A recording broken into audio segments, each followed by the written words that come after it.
Olá, mãe. O Papo de Mãe que Ora hoje, ele vai ter um assunto muito especial, oração.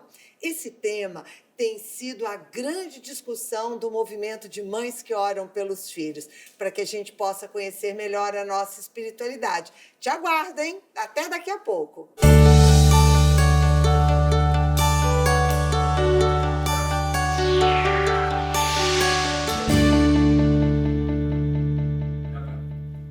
Olha, confesso que estou empolgada com o assunto de hoje. Tem sido o meu maior exercício, tem sido a oração. Aprender sobre isso, porque a gente fala muito de oração. E como eu tenho estudado Santa Teresa d'Ávila para o movimento, eu aprendi com ela uma coisa muito legal. Quando ela vai falar de oração, ela dá um exemplo muito simples do fluxo. Sim. Ela diz o seguinte, por exemplo, o primeiro momento da oração, que a gente vai ver que é a infância, a oração, você tem que fazer um esforço muito grande para poder conseguir o resultado. Outro momento, você caminha um pouquinho na oração, é como se você estivesse na beirada de um poço, já tendo a ajuda de de uma bomba, onde essa água vem de uma forma mais fácil. No terceiro momento, é como você ter um arqueoduto e um rio. Você fez o arqueoduto, que é a parte humana, vem a água e chega. E no terceiro momento é só Deus, é a chuva. Você fica nesse momento parada. Nós vamos conversar sobre isso, começando pela infância, não é isso? Então, lá em Jeremias, ele coloca o seguinte, ó Senhor Javé, eu não sei orar, sou apenas uma criança. E o Senhor ali adverte, mas colocarei pessoas para te ajudar. E aí, nesse momento oracional que você está entrando nesse processo, nós somos muito só pedintes, a gente só quer pedir, pedir, e muitas das vezes você esquece de ouvir a Deus.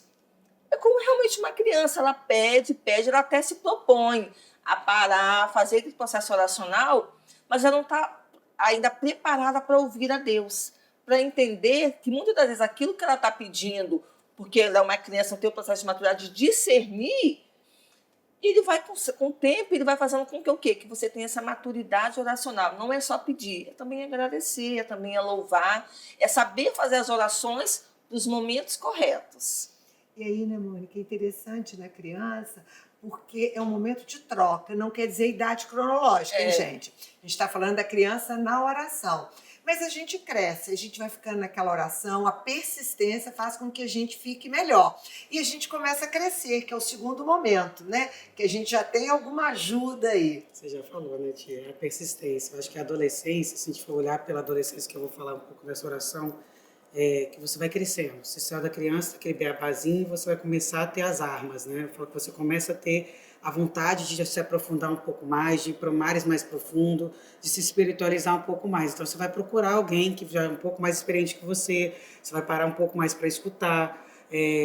Muitas vezes você vai se rebelar e vai falar, não, não é isso. Acho que a adolescência é aquela coisa que você ainda vai sentir a oração, você está nela, mas você não está extremamente, você não está integrada com ela. Então você vai ainda patinar um pouco ali na oração. Então você vai começar igual um terço. Eu lembro muito de Dom Sevilha, quando eu falava que a gente teve aquela época com ele, que eu falava assim, eu rezo o terço, mas eu não consigo entrar dentro do terço. Eu não consigo vivenciar os mistérios do terço. Ele falou, calma. E ele foi muito sábio e falou assim, continua rezando, que uma hora você não vai só recitar, você vai sentir o mistério na tua vida. E hoje eu sinto o mistério na minha vida. E naquela época, a Maria chega, e aquilo me agoniava. Eu acho que o adolescente ele é uma oração agoniante ainda, não é uma coisa... A rebeldia própria. É a rebeldia. Você não sente o Jesus próprio dentro do teu coração. Você sente, você tem a sede, mas muitas vezes parece que você pega uma corda que ainda não grudou, né? Parece que o óleo ainda está vazando pela tua mão, assim, né? Eu acho que não tem intimidade ainda, né? Você faz porque todo mundo diz que você tem que fazer. Mas você não tem aquela intimidade com Deus, você não diz, não, por que eu estou fazendo isso? O que isso vai agregar emocionalmente, fisicamente, dentro da minha vida? E se a gente fizer uma comparação com a alimentação, nós vamos ver que no primeiro momento a gente toma papinha, porque a gente não está preparado. No segundo momento, a gente já come algumas comidas sólidas, com alguns tipos, oração de quietude, oração de meditação, oração de libertação. Mas a gente não para nisso. porque a gente é persistente, a gente continua a caminhar. Na terceira etapa, quando esse arqueoduto já está chegando mais próximo da gente, né, Tânia? Porque a gente já tem uma intimidade com Deus. Como é que é a sua oração de maturidade? Pois é, a oração é um processo evolutivo, né? E depende muito da perseverança da gente. Mas eu acredito que na vida adulta, quem de nós já não passou por dificuldades, né? E eu acho que a dificuldade nos aproxima muito de Deus, né? Então, quem persevera, quem é firme nos movimentos da igreja, que procura, não fica no individualismo, não fica só rezando em casa, né? Quem amadurece na fé mesmo, cria essa intimidade, esse prazer de estar na presença de Deus, não só para pedir, né, mas para agradecer, para pedir fortaleza, discernimento, né, nas questões da vida que vem mais forte na vida adulta.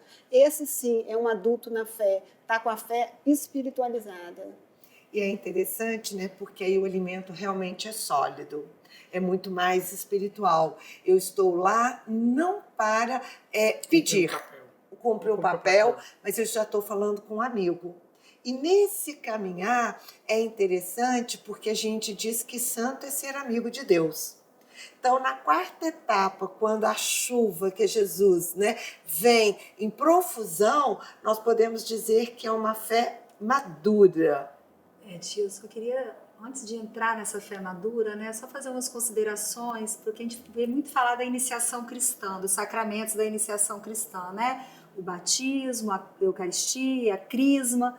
Então, que a gente tem que entender, nós que decidimos, que é uma decisão ser mulheres de oração, entender que a gente não pode estar estática, né? É uma fé dinâmica. A gente recebe esses sacramentos e a gente tem que desejar. Encontrar maturidade espiritual é uma meta. A gente tem que colocar essa meta na nossa vida.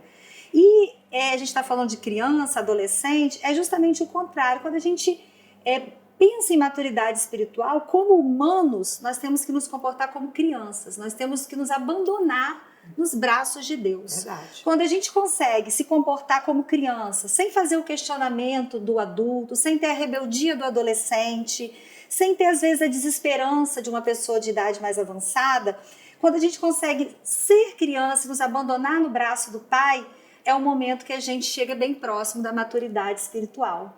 E procurar, né, uma vida com prudência, desenvolver mesmo as virtudes teologais que a gente ganha no batismo, que é a fé, a caridade, a esperança.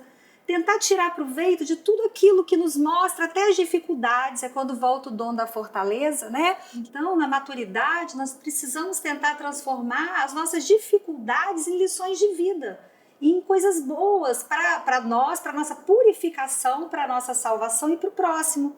Jesus transformou a cruz em salvação. Maria transformou o filho morto em ressurreição. Paulo deixou um status anterior para ser discípulo de Cristo, para evangelizar. E assim prosseguimos. A tia, você estava falando de Santa Teresa d'Ávila, né, que é a história maravilhosa, e ela fala sobre a maturidade da fé como fusão. Né? Também ela usa esse termo, união. Um momento de união, onde se começa no namoro, o noivado, até vir o casamento com Cristo. No livro da Bíblia também, o Cântico com os Cânticos, quantas vezes a gente lê e vê como se fosse o amado, a união matrimonial. Mas né? É o amado. O Cântico dos Cânticos é o canto do apaixonado, onde você vai ver o amor matrimonial com Deus. Com a igreja. Com a igreja. E a gente só ama o que a gente conhece. Então a gente precisa criar essa intimidade com Deus para amá-lo. Porque quando a gente é imatura, é quando a gente passa pela casa de um desconhecido. A gente não entra. À medida que a gente vai tomando intimidade, a gente liga e pergunta se pode ir. Depois a gente chega sem avisar. Depois a gente pega e chega com a malinha para dormir. Já abre a porta. Né? E Mônica leu Jeremias, tanto Jeremias quanto Paulo e vários outros exemplos na Bíblia tiveram essa caminhada na fé. Exatamente. Né? Lembrando que a caminhada ela não tem a ver com a ordem cronológica. Por exemplo, Paulo foi uma conversão imediata. Maria Madalena foi uma conversão imediata, Sim. né? Algumas pessoas passam por processo. Por todas as etapas. Eu sou um exemplo, né? Com todo esse tempo da vida, eu ainda estou em processo de conversão. Quantas coisas precisam de melhorar. Mas quando você tem esse momento esposal, o momento de união com Deus, aí sim você está muito próximo, né, de Deus e buscando a santidade. E é muito importante colocar também essa necessidade da integração com o outro. Porque não adianta só ficar dentro da minha casinha, só eu orando. Eu. Na realidade, essa comunhão, essa troca faz com que o nosso crescimento espiritual seja muito maior. As cartas de Paulo, quase tem muitas citações nas cartas de Paulo aos Coríntios, aos Gálatas, falando sobre essa maturidade espiritual. Inclusive ele fala, né, que deixa o homem velho para ser um homem novo. E tem uma passagem aqui na carta aos Gálatas que diz: quero dizer o seguinte, enquanto o herdeiro é menor de idade, ele não se diferencia em nada de um escravo, embora já seja dono de todos os bens. Então, qual que é a lição que a gente tira disso? A gente tem que ter como meta mesmo deixar de ser um escravo para ser livre em Cristo, para assumir essa intimidade com Ele, para buscar incessantemente, de forma dinâmica, a maturidade na fé, que é o caminho da salvação.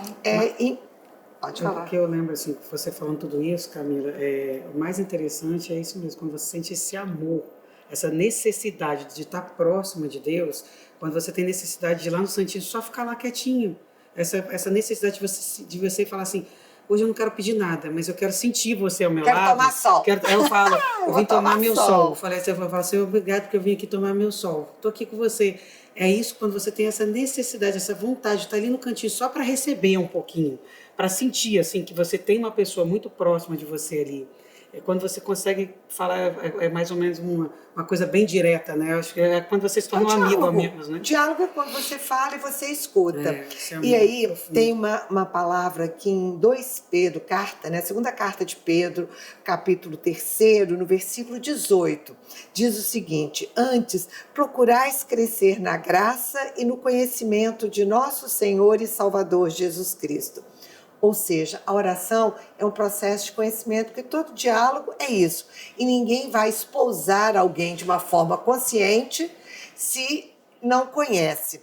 E depois ele diz, a ele seja dada a glória desde agora até o dia da eternidade. Amém. A oração é uma forma de dar glória a Deus.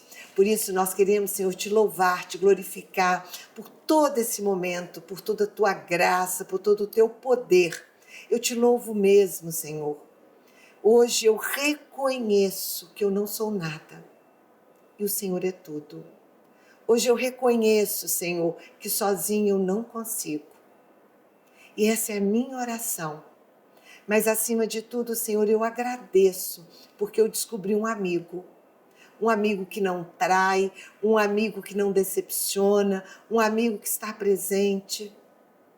Por isso, Mãe, independente do momento que você está vivendo, abrace esse amigo, se achegue a ele e diga mesmo para ele tudo aquilo que você está sentindo, mas principalmente, escuta o que ele tem para você no dia de hoje.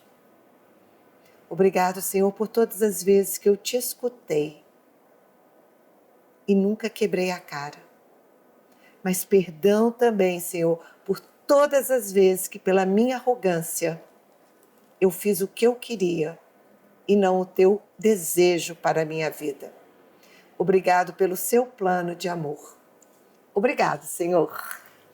Te espero, né? No próximo programa, nós te esperamos. Te esperamos em todos os programas para a gente continuar evoluindo, né? Na maturidade da fé, no nosso dia a dia. E para isso, se você não fez ainda, inscreva-se no nosso canal, Mães que Oram pelos Filhos Oficial. Curta, compartilhe e continue conosco. Deus abençoe sua casa e sua família. Até o próximo. Até mais.